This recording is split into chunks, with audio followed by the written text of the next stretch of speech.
Olá, começa agora o JR Entrevista. O nosso convidado de hoje é o deputado federal Kim Kataguiri, do Democratas de São Paulo. Ele é vice-líder do DEM na Câmara e integrante da Comissão de Constituição e Justiça e da Comissão de Finanças e Tributação. Deputado, um prazer recebê-lo. Muito obrigado por nos conceder a entrevista. Vamos começar com essa recente decisão do Supremo Tribunal Federal que barrou a possibilidade de reeleição para presidente da Câmara e também do Senado. O senhor, inclusive, fez algumas críticas, aos ministros do Supremo, depois acabou se desculpando porque o resultado foi um pouco diferente daquilo que se esperava. Qual a sua visão sobre essa questão? Bom, primeiro, obrigado pelo convite, prazer estar aqui. Acho que a minha visão é de que a letra da lei deve ser cumprida, A Constituição é expressa quando ela diz que você não pode ter recondução para nenhum cargo da mesa diretora da Câmara dos Deputados, nem do Senado, nem do Congresso Nacional, Então, a presidência, a vice-presidência, as secretarias, e o que o Supremo fez foi basicamente reconhecer o que está no texto da Constituição. Se a Câmara ou o Senado quiserem mudar este texto, uma mudança que eu discordo, que seja via proposta de emenda à Constituição. E não via Supremo, que aí é querer mudar no tapetão, Só acho que seja infeliz que a decisão tenha uma votação tão apertada, deveria ter sido 11-0, porque não é um caso de interpretação dúbia da Constituição, não é o caso de omissão do Legislativo, está escrito, e você teve ministros que expressamente, o próprio relator do caso, o ministro Gilmar Mendes, expressamente foram contra aquilo que está escrito na Constituição. E até o próprio voto do ministro relator diz, mesmo indo contra o texto literal da Constituição. Então, no próprio voto do relator, o próprio ministro admite que está indo contra o texto da Constituição. O próprio relator, ele, no voto dele, que a gente estava lendo e analisando, ele fala o seguinte, que é algo interno, interna corporis, mas assim, bate em outras coisas, De repente, aí o próprio legislativo também vai poder bater em cláusulas pétreas, retirar direitos e garantias fundamentais. Como é que o senhor viu esse voto do relator? Exatamente, eu acho que é um voto perigosíssimo, É um precedente, felizmente foi derrotado, mas seria um precedente para qualquer coisa, estaria permitido qualquer coisa. O presidente da República poderia disputar um terceiro mandato. Afinal de contas, está escrito na Constituição, mas e daí? E daí? Se o voto do ministro do Supremo Tribunal Federal pode ir contra a Constituição, por que o presidente não pode? O do Congresso Nacional também, reeleição. Poderia, por exemplo, a gente poderia votar, vamos estender o mandato dos deputados, porque eu estou agora cumprindo metade do mandato, 2 anos, vamos estender para 70, vamos deixar o cargo de deputado vitalício. Então, qualquer coisa poderia, a partir de uma interpretação oposta daquela que está na Constituição. E, mais uma vez, eu reforço, não é, o Legislativo foi omisso e o Supremo está suprindo uma lacuna, ou tem alguma interpretação dúbia. Não, está escrito que azul é azul e o Supremo está determinando que azul é vermelho. Aí, realmente, é esculhambação, A gente não poderia ter esse tipo de decisão interferindo em outro poder, além de tudo, e mais do que isso. Era uma decisão tão casuística que o voto do ministro relator previa que a possibilidade de apenas uma reeleição, só que apenas para a próxima legislatura. Para essa, não. Para essa você poderia disputar a terceira reeleição, que é o caso do presidente da Câmara dos Deputados. Então é um negócio tão casuístico. E até o ministro indicado pelo presidente da República, o Nunes Marques, votou dizendo o seguinte, olha, essa interpretação vale para o Senado, mas não vale para a Câmara, e aí, a partir da próxima legislatura, vai valer para os dois. Então, cada um, e reforçando aquela ideia que a gente tem de que realmente a gente não tem segurança jurídica nenhuma, Cada ministro do Supremo Tribunal Federal decide como bem entender e parece que o texto da Constituição é um mero detalhe, Agora, as peças do tabuleiro mudam bastante, Deu uma embolada aí no meio de campo. Rodrigo Maia, que é do mesmo partido que o senhor DEM, disse que não seria candidato. Até então, movimentava as peças, mas agora disse que não seria mesmo, não pretendia disputar a reeleição. Como é que fica dentro do seu partido essa questão? Existe outro nome? O senhor que já se colocou como uma possibilidade no passado, pretende, inclusive, mais uma vez se colocar? Olha, eu não escondo de ninguém, que um dos meus sonhos na política é ser presidente da Câmara dos Deputados. Acho que a Câmara dos Representantes da República tem uma possibilidade, tem um poder muito grande de deixar um legado positivo para o país, principalmente com reformas constitucionais, que tornem o nosso país mais liberalizante, que tire todas essas amarras que a gente tem. Hoje, o trabalhador brasileiro é obrigado a 5 meses trabalhar para o governo e só os outros 6 meses trabalhar para si próprio e para a própria família, Então, eu não escondo de ninguém que é um sonho, que eu tenho de até poder fazer algumas mudanças na Constituição enquanto presidente da Câmara dos Deputados, mas eu não vejo possibilidade, nessa legislatura, não acho que tenho votos suficientes para isso. Acho que agora o jogo recomeça do zero, porque todas as candidaturas vão ser rearranjadas. Você tem uma candidatura do governo, do deputado Arthur Lira, que pessoalmente eu rechaço completamente, não vejo possibilidade do meu voto ser de alguém que é réu num escândalo de corrupção, que eu mesmo ajudei a denunciar quando era militante durante o governo Dilma, que é o escândalo do Petrolão, né, do qual o deputado Arthur Lira foi denunciado, mas eu também não consigo enxergar outras alternativas que sejam viáveis e que eu possa votar. Infelizmente, eu sinto que, para os ideais que eu defendo, né, de você acabar com essa mentalidade de criminalização do empreendedor, do empresário, de quem gera riqueza, de quem gera renda no nosso país, de diminuição de imposto, de corte de gasto e corte de privilégios, eu não vejo ninguém que represente essa pauta. Então, é realmente uma situação um pouco desesperadora aqui para desabafar com vocês, que não tem um candidato, né? Não tem quem tenha viabilidade, né? Votos o suficiente para ser eleito presidente da Câmara e que defenda os meus ideais ao mesmo tempo, ou pelo menos alguma coisa parecida, né? Agora, deputado, como o Clébio falou, esse tabuleiro ele está bem embaralhado, né? Várias pessoas que a gente entrevistou aqui falam de um perfil para o próximo presidente da Câmara. Que perfil seria esse? Alguém que converse tanto com o centro, com a direita, com a esquerda, a direita mais extremista? Que perfil seria esse do próximo presidente? Eu, pessoalmente, acredito que um presidente da Câmara dos Deputados precise dialogar com todo mundo, né? Com o governo, o presidente da República, a oposição, os governadores, os prefeitos, né? O presidente da Câmara dos Deputados é praticamente presidente de um poder, né? Ele não é presidente do Congresso Nacional, mas, aliás, vocês são jornalistas, sabem muito bem disso. A relevância da presença da Câmara dos Deputados acaba muitas vezes sendo maior até do que do presidente do Senado, do que do presidente do Congresso Nacional. Acaba pautando muito mais o debate, né?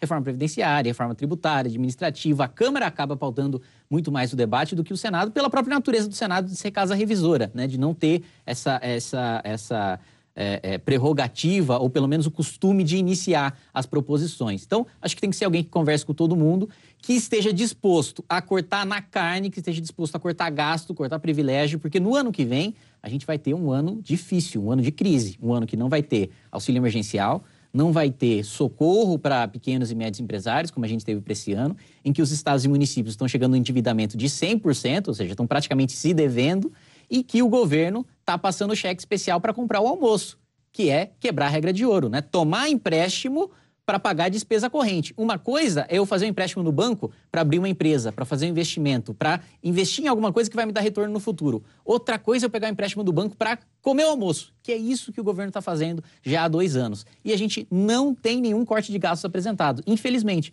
o governo apresentou agora uma reforma administrativa que não mexe com os servidores atuais e não mexe com o legislativo nem com o judiciário.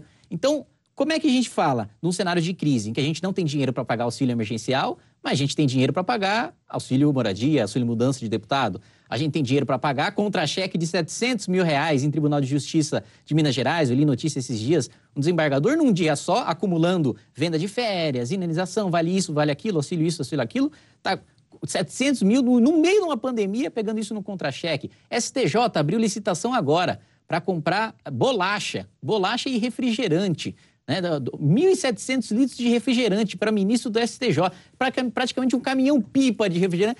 E como é que a gente fala que não tem dinheiro para pagar auxílio emergencial e tal, e que a gente não promove os cortes na própria carne, na elite do funcionalismo e dos 3 poderes de Brasília? Eu acredito que para o Brasil não viver uma crise profunda nos próximos 2 anos, a gente precisa ter um presidente da Câmara que tenha coragem de enfrentar esses interesses de corporações.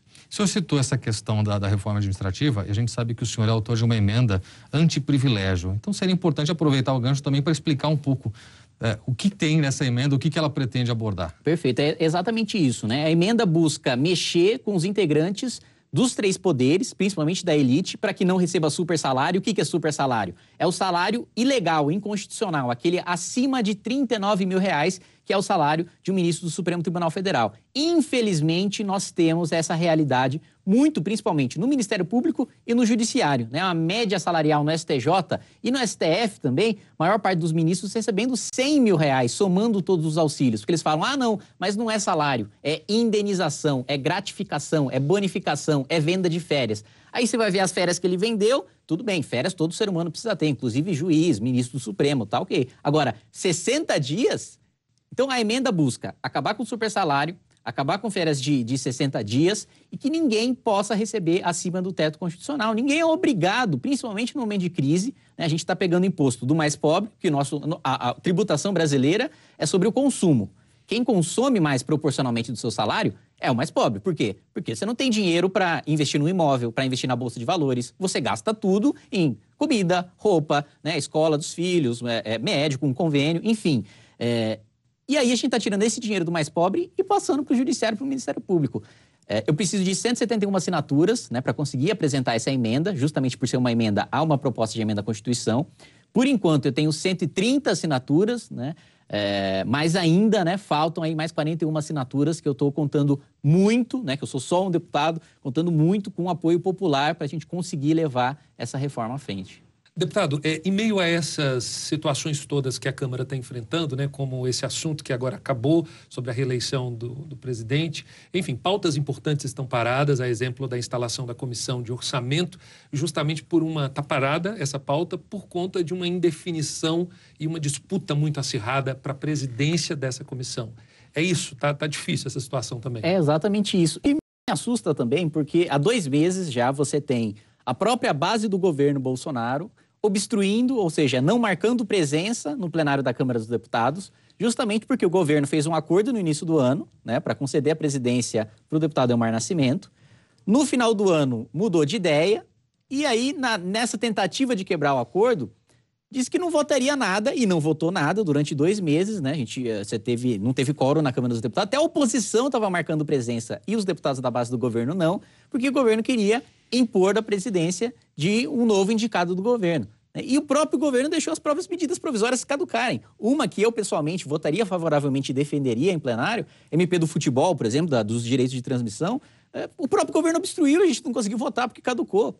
Outras MPs fundamentais também caducaram porque o próprio governo obstruindo a pauta que é do governo. Então, eu realmente não compreendo qual que é a grande estratégia por trás de tudo isso, né? Porque o que eu vejo é o governo saindo prejudicado, os próprios deputados da base do governo não dando quórum para a gente fazer a votação, enquanto isso o país está parado. E mais, estão se esquecendo que se a gente deixar a lei de diretrizes orçamentárias para o ano que vem, a gente entra em shutdown. O que isso significa? Isso significa que o governo não tem 1 centavo para movimentar, sob pena de ir para a cadeia, sob pena do presidente da República e dos ministros de Estado irem para a cadeia.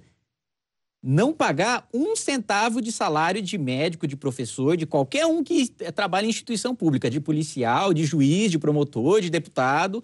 Estão se esquecendo que o que a nossa lei determina é que se as diretrizes do orçamento, não é nem orçamento, as diretrizes do orçamento não são votadas no ano anterior, no próximo ano o governo não pode gastar nada. Isso significa caos. O Brasil nunca viveu isso. Os Estados Unidos viveram recentemente, quando o presidente Donald Trump não conseguiu no Senado, mesmo tendo maioria republicana, impor ali, acho que eram 40 milhões de dólares para fazer o muro, né, com o México. Ele não conseguiu, ficou naquele impasse. O que aconteceu?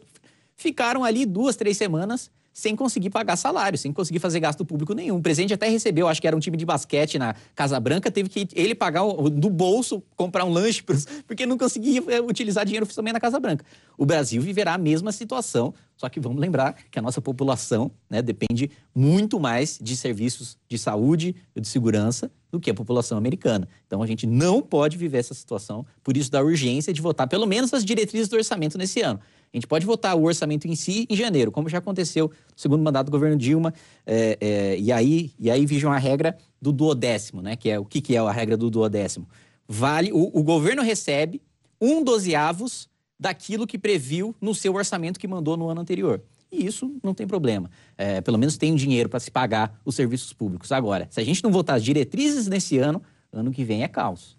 Agora, entre essas pautas importantes que estão paradas, também está a reforma tributária que foi pretendida, né, para esse ano. O senhor acredita que sai para breve? Eu nem vou perguntar se sai daqui para o final do ano, porque eu duvido que saia, mas para breve. E qual seria o modelo ideal na sua visão? Algo que onerasse menos o serviço público, por exemplo? Público não, perdão, o setor de serviços.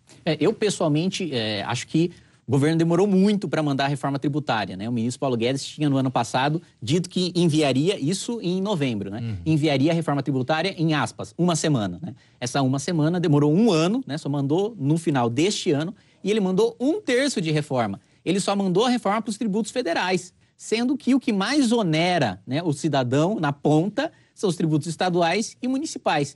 O Brasil é um dos países do mundo com o sistema tributário mais complexo, com um dos piores sistemas tributários brasileiro, e aí quando fala empresário, muitas vezes as esquerdas começam a falar, oh, tá lá defendendo o rico, né? Não, levantamento do Sebrae mostrou que brasileiros são micro e pequenos. É o cara que está na esquina vendendo pipoca, né? A senhora que está costurando, a manicure, cabeleireiro, barbeiro, né? É o pequeno empreendedor que gera a maior parte dos empregos do nosso país. Ele gasta 1.500 horas por ano para saber o quanto precisa pagar de imposto. Isso eu não estou nem entrando no quanto ele precisa trabalhar para pagar o imposto. Eu estou falando do quanto ele precisa trabalhar para saber o quanto precisa pagar. Para você ter uma ideia, né, o nosso sistema tributário só não é pior do que de Nova Guiné perdão, não é Nova Guiné, Guiné-Bissau e o outro país que estou esquecendo agora, mas também é um país africano. Então, no mundo inteiro, a gente tem um sistema, isso sem falar na carga, que tanto o governo como a reforma da Câmara, né, do Bernardo Api, não falam em redução de carga tributária. Aí fala, pô, como é que sempre que eu levanto esse tema, como é que a gente diminui carga tributária no momento de crise? Peraí, 80% dos gastos públicos são com folha de pagamento. E quando a gente compara o salário, a evolução do salário do setor público com a evolução do salário da iniciativa privada, a gente vê que a evolução do salário do setor público foi muito maior do que na iniciativa privada. Ou seja, no Brasil, quem gera riqueza precisa pedir de joelhos para quem não gera riqueza para poder trabalhar. E ainda paga o salário do setor público. Mas peraí, não é o setor privado que sustenta o setor público? Está errado isso daqui. Como é que essa relação está desequilibrada? Então, a gente precisa falar de diminuição de carga tributária. Mas como fala de diminuição de carga tributária em crise? Ué, falando em corte de gastos, né? Falando em corte de folha.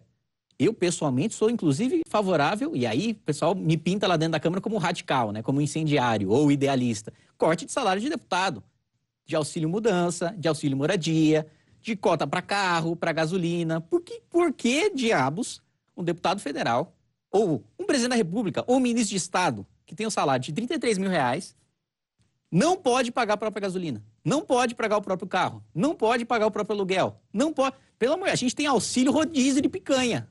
Eu já peguei nota fiscal lá de deputado que passou na cota parlamentar, rodízio, com bebida alcoólica, inclusive. E aí, por que o cidadão é obrigado a pagar caipirinha para deputado federal? Parece que o cara se elege e ele sente que aquele poder é dele, não de quem o elegeu. Então, tem dinheiro para a gente cortar, tem gasto público para a gente cortar. Ah, mas esses gastos da Câmara são pequena coisa e tal, não significam muito para o orçamento. Eu sei disso. Agora, primeiro, uma questão de exemplo, né, de mostrar para a sociedade, olha, eu sei que a gente está vivendo um momento difícil, então vamos cortar na carne aqui, dar um exemplo, a gente primeiro. Depois, se nós levarmos isso para os tribunais de justiça, se nós levarmos isso para os ministérios públicos estaduais, isso em escala, como eu disse, 80% do gasto do governo é folha. Se eleva para alguns ministérios, isso vai para 90%. Como é que 90% do gasto do país é folha de funcionário público? É uma conta que no final, igual o senhor falou, não bate, né? Tipo, a Exatamente. iniciativa privada pagando muito imposto, que é aquele que produz riqueza, enfim. Agora, deixa eu lhe perguntar uma coisa. Não só a reforma tributária, mas temos aí uma reforma administrativa. O presidente da Câmara, Rodrigo Maia, agora com esse assunto da reeleição encerrado, possivelmente ele vai querer ser conhecido como presidente reformista pela reforma da Previdência e enfim, vem aí tributária e administrativa. Agora, o senhor acredita que com tantas pautas assim em jogo na mesa para serem discutidas, é possível então cancelar o recesso parlamentar e os deputados seguirem discutindo esses assuntos? Eu sou plenamente favorável. Eu sou plenamente favorável que se cancele o recesso parlamentar. Agora, eu não vou te dizer aqui que isso vai acontecer. Porque eu acho difícil também que não aconteça. Eu acho difícil que não aconteça. Porque a maior parte dos deputados, e eu até questionei já isso para vários colegas, né? Aí eu perguntei, teve um até que fez piada, né, da minha cara quando eu perguntei sobre recesso em janeiro, né? Porque até para me programar, né, de estar em Brasília ou estar em São Paulo, no período de recesso, pessoalmente utilizo muito para base, né, eleitoral, para visitar os municípios, os hospitais que receberam emenda, fiscalizar a execução, para colocar minha faculdade em dia também, né, no período de recesso também continuo estudando. E um deputado me falou o seguinte, olha, janeiro a gente só vai votar pauta consensual e que ao mesmo tempo seja relevante. Aí eu falei, bom, maravilha, pauta consensual e relevante, então vai ter sessão em janeiro. Aí ele falou, não tem nenhuma pauta que seja consensual e relevante. Ele falou isso. Falou, não tem nenhuma pauta que seja consensual e relevante. Ou seja, a Câmara dos Deputados, num período de pandemia, num período de crise, não tem, e não é culpa desse deputado, ele estava fazendo piada de uma situação da Câmara como um todo. A Câmara dos Deputados não tem consenso sobre nenhum tema relevante num período de pandemia. Que certas coisas deveriam ser óbvias. Mas não. Eu acredito, infelizmente, eu acredito que vai ter recesso ainda em janeiro todo. Janeiro todo, você pode ver, vai ter deputado postando foto na rede, na praia, porque, infelizmente... Ok, vamos acompanhando, né, deputado? Olha, e você pode assistir ao JR Entrevista na Record News às 10h40 da noite, no Portal R7, no Play Plus, também no Jornal da Record, no JR 24 horas à meia-noite e meia e ainda em nossas redes sociais. Muito bem, o JR Entrevista vai para um rápido intervalo e na volta a gente fala sobre o projeto de combate às fake news. Não saia daí, a gente volta já já. Estamos de volta com o JR Entrevista. O nosso convidado de hoje é o deputado federal Kim Kataguiri, do Democratas de São Paulo. Deputado, o governo de São Paulo, né, anunciou a vacinação contra a Covid-19 a partir do dia 25 de janeiro. Como é que o senhor tem visto aí essa condução da pandemia, não só no estado de São Paulo, mas no Brasil inteiro? Olha, pessoalmente eu acredito que tenha sido desastrosa em todas as instâncias, né? No nível municipal, na cidade de São Paulo, com o prefeito Bruno Covas, no governo do estado, com o governador João Dória e na presidência da República com o presidente Jair Bolsonaro. Acho que a gente ficou com o pior dos dois mundos. Qual que é o pior dos dois mundos? A gente nem fez, inicialmente, uma quarentena rígida, né? Você nunca teve em nenhum momento todos os locais não essenciais fechados. E aí, o que eu defendia, e acredito até hoje que seja a posição correta, inicialmente, da gente ter feito uma quarentena de 14 dias, feito como a Coreia do Sul fez, e como nós mesmos fizemos com a comitiva da China, que estava na China, não sei se vocês se lembram, que teve até o pessoal que ficou de quarentena na base, acho que em Anápolis e tal. E o que a Coreia do Sul fez? Todo mundo que chegava já era testado, para saber se tinha ou se não tinha, para já ser isolado e controlar os casos. Isso deveria ser feito. Primeiro, o isolamento de 14 dias inicial para não ter colapso em hospital. Segundo, quem chega no aeroporto, já é isso se tiver aberto o aeroporto, que poderia ter fechado também, seria outra medida. Quem chega no aeroporto é testado e, se for testado positivo, é isolado. A gente não fez isso, mas a gente fez uma quarentena parcial, que pode ter salvado algumas vidas, mas a gente ainda teve praticamente aí 200 mil mortes. E também um dano gigantesco para a economia, porque a gente está até agora numa quarentena mais ou menos, né? Tá fechado, mas não tá fechado. Então, para mim, a gente tá com o pior das duas gestões. A gente nem teve, inicialmente, uma quarentena rigorosa que permitisse que depois a gente voltasse à vida normal, né? Com máscara, distanciamento, uso de álcool e etc. E a recuperação econômica. E também a gente nem teve a economia girando durante esse período. Então, a gente nem salvou vida, nem salvou a economia. Deputado, a gente acabou de sair das eleições municipais em que se viu um resultado bastante interessante, o recuo das polarizações. E aí, para muita gente, é um sinal de que é o fim da era de discussões sobre ideologia. Talvez não seja o momento, e aí é importante a sua visão sobre essa questão da polarização, de discutir um pouco mais políticas públicas do que trabalhar com a política do medo? Não, concordo plenamente. Acho que sempre é muito melhor você discutir propostas do que você partir para ataque pessoal ou para polarização rasa, né?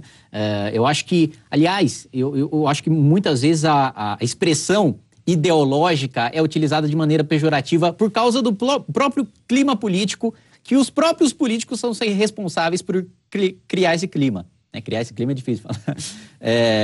Por que eu digo isso? Porque ideologia, por si só, não é uma coisa ruim. Um debate ideológico não é uma coisa ruim. São debates de visões de mundo sobre como chegar na melhor política pública, né? Políticos diferentes que têm o mesmo fim, né, de prestar um bom serviço para a população, divergindo no meio. Como esse serviço vai ser prestado? Vai ser de maneira privada? Vai ser de maneira pública? Vai ser misto? Vai ser por meio do município, do estado, da União? Vai ser com qual dinheiro? Qual receita? Vai ser renúncia tributária? Vai ser dinheiro de imposto? Vai ser dinheiro de taxa? Enfim, esse debate ideológico eu gostaria de ver de políticas públicas. Mas, infelizmente, o que eu vejo muito na Câmara dos Deputados, e eu me decepcionei porque eu vi muito, né, na imprensa a notícia 51% da Câmara renovada, 51% da Câmara renovada, 51% da Câmara renovada. E, de fato, 51% dos deputados que se elegeram em 2014 não se elegeram em 2018. Só que incluíram gente nessa renovação de 51% que ou já exerceu o mandato, ou já era prefeito, ou já era governador, ou já era senador. Então, para citar dois exemplos emblemáticos, a Gleisi e o Aécio, que eram senadores e viraram deputados, entraram na conta de renovação. Mas peraí, que renovação que é a Gleisi e o Aécio? Pelo amor de Deus, estão na política desde que nasceram. Então, na prática mesmo, de quem está exercendo o primeiro mandato, a renovação foi de 17%. Mas mesmo nos 17% de renovação, muita gente puxada por esse discurso, de esquerda e de direita, né, mais superficial, entrou na Câmara dos Deputados e não tem preparo algum. E eu não falo isso com arrogância, com prepotência, eu falo de interesse. Eu não estou falando, são pessoas que têm menos preparo do que eu. Nada disso, não tem mais preparo que ninguém. Mas interesse pela pauta, saber o que está votando. Infelizmente, eu vejo que a maior parte dos deputados não sabe o que está votando. Chega no plenário da Câmara, olha para o painel, vê como o meu líder indicou, põe o dedinho e vota com o líder. Peraí, o líder decide o voto do cara, mas peraí, o cara foi eleito com o voto da população, não foi eleito com o voto do líder partidário. Agora, o senhor acha que a polarização, pegando ainda um gancho na pergunta que o Kleber fez, ela não simplifica discussões que são muito estruturais e profundas? Concordo plenamente. Hoje todo mundo quer ter opinião, mas ninguém quer se aprofundar sobre o fato. Acabou de acontecer um grande acontecimento, uma decisão do Supremo, que seja. Todo mundo já quer. É engraçado como rede social é fábrica de doutorado, de direito, de medicina, de... Todo mundo sai o negócio, todo mundo já quer se posicionar como se já tivesse profundo conhecimento. E ninguém para. Não, vamos ler a decisão? Vamos ler o projeto de lei? Vamos ler o decreto do presidente da República? Quando esses dias sai o decreto que seria a privatização do SUS, né? Saiu todo mundo falando privatização do SUS, privatização do SUS, privatização do SUS. Aí você vai ler o decreto, né? Um decreto de uma página, assim, nem daria muito trabalho de ler. Você vê, não, um estudo preliminar para fazer uma consulta pública para o governo federal fazer uma parceria com a iniciativa privada para operar serviços públicos que já são operados pela iniciativa privada. Era um parágrafo. E se criou um escarcéu de que privatizava e todo mundo já estava indignado. E o mais pobre vai pagar como? Mas quem falou de cobrar? Ninguém falou de cobrar nada. Hoje poucas pessoas sabem. 54% do SUS é privado. É de instituição filantrópica. Santa Casa é privado. Atende SUS, mas é privado. Hospital de Base de Rio Preto, segundo maior hospital do estado de São Paulo, atende praticamente o interior inteiro. É um hospital privado, que inclusive tira do seu lucro para corrigir a defasagem da tabela SUS. Enfim, a polarização rasa e superficial, eu acho que uma coisa é eu sou de direita, você é de esquerda, a gente tem visões de mundo diferentes e a gente debate uma política pública com profundidade. Outra coisa tudo que veio daquele cara, ele falou, é personificar o debate. Aquele cara falou, eu discordo. Eu costumo até fazer piada. Pô, se o Renan Calheiros falar que a lei da gravidade funciona, você vai começar a flutuar? Não. Você pode desgostar o quanto você quiser do Renan Calheiros. Mas mesmo o Renan Calheiros pode falar uma coisa com que você concorde. Agora, deputado, o senhor citou a questão das redes sociais e é muito importante porque tem sido hoje a base para muitos políticos. O senhor, por exemplo, é jovem e é muito ligado às redes sociais também. Por isso, qual a sua visão sobre o projeto de combate às fake news, já que as redes sociais ajudam a proliferar tanto essa questão? Eu acho que as redes sociais são um instrumento, né? E não dá pra gente culpar o instrumento. São as pessoas que disseminam notícias falsas. São pessoas que criam as notícias falsas. As redes são um instrumento de disseminação e que, na minha avaliação, serviram muito para democratizar o debate público.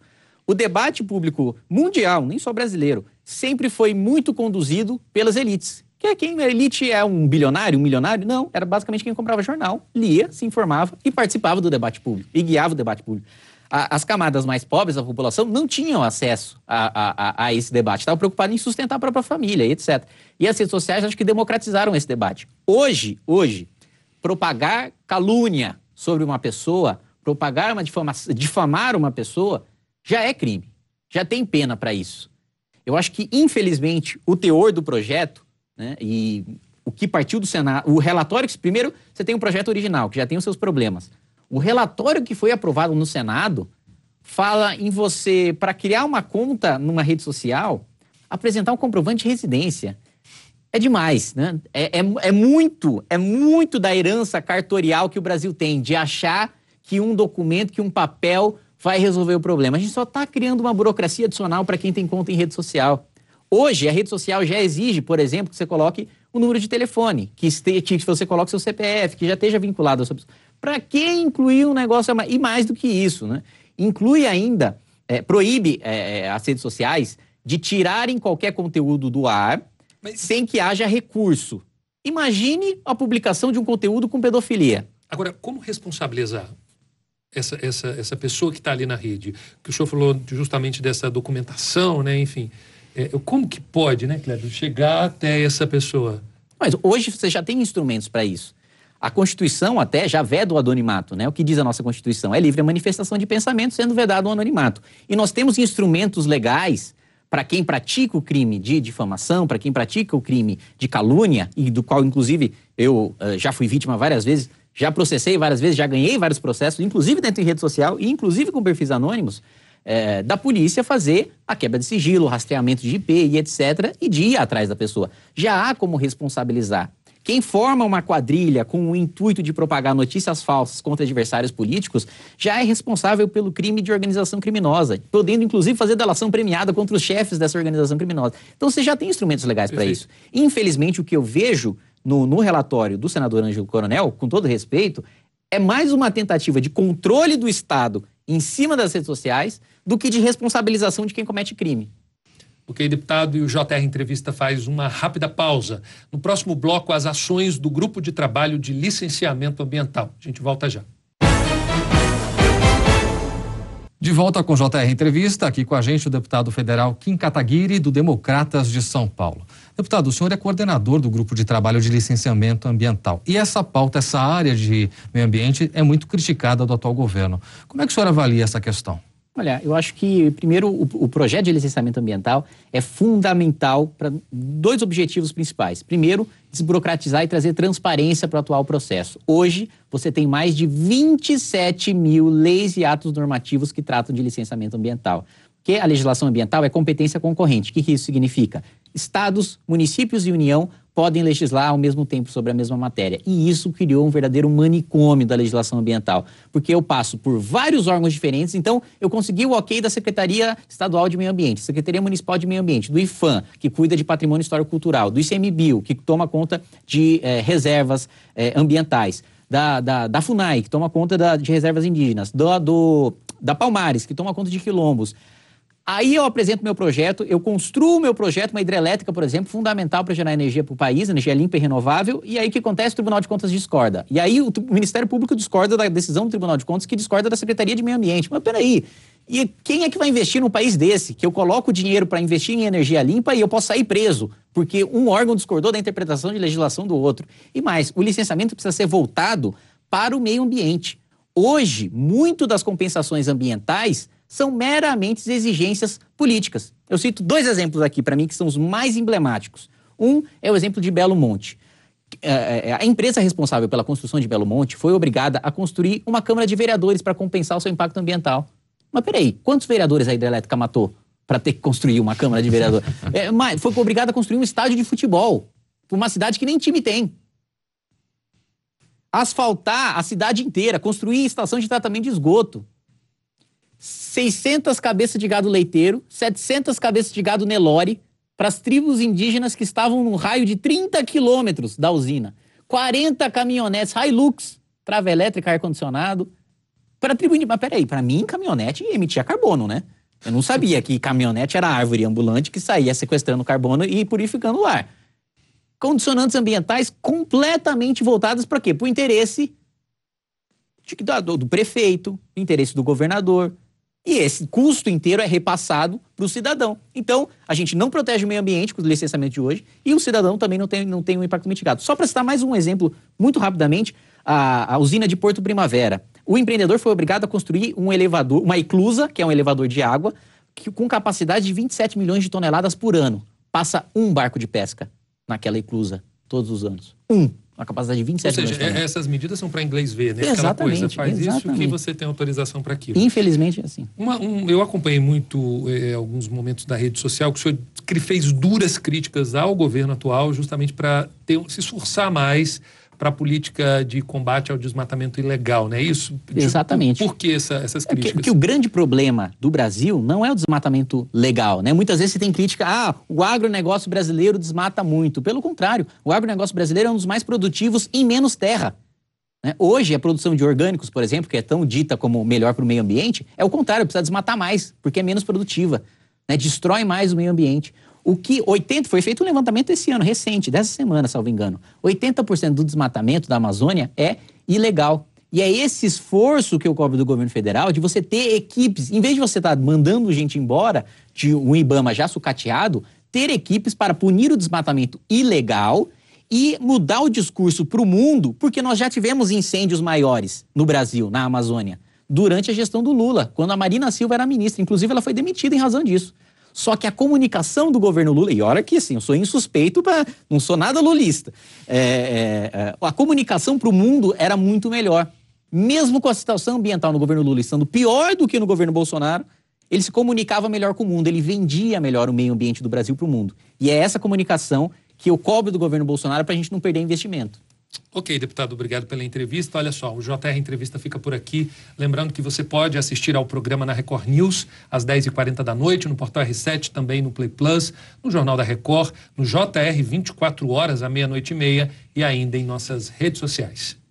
Muito bem, a gente agradece mais uma vez ao deputado pela entrevista e a você pela companhia. Muito obrigado, a gente se encontra no próximo JR Entrevista. Até lá.